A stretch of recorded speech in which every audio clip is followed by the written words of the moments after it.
Bilang isang OFW, pangarap ko rin na magkaroon sana ng isang magandang negosyo sa ating bayan.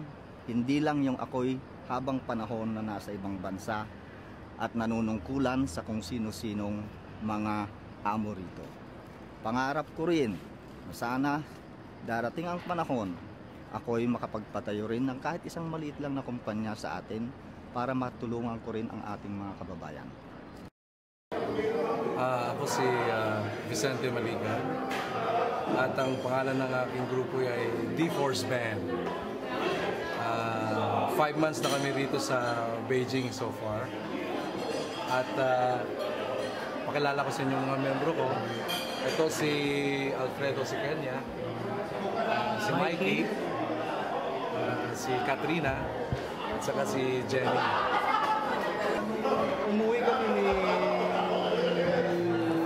Alfredo, binuo namin to at kilala naman namin si Mikey 10 years ago at saka ito bago sa akin.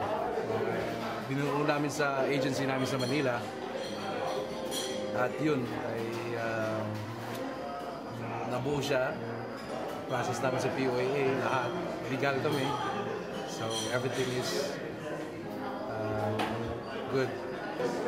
Kailangan natin dito talaga, we work hard talaga. That's the best way. Katulad sa amin ay talagang gitgitan din yung mga ensayo namin, nakatakot talaga na experience.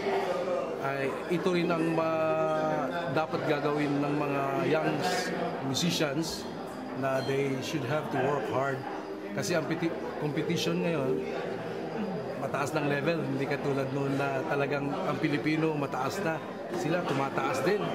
So we have to go upper para talagang matutulungan natin ang ating kababayan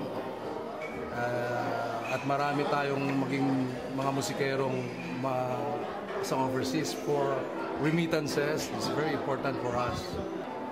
Para sa amin, napakagandang opportunity ito dahil first time para siyang nag-visit dito, which is karamihan sa mga Chinese namin kaibigan, inaantay nila yung presidente natin pumunta rito dahil gawa nga ng yung good relationship between Philippines and China. Yun ay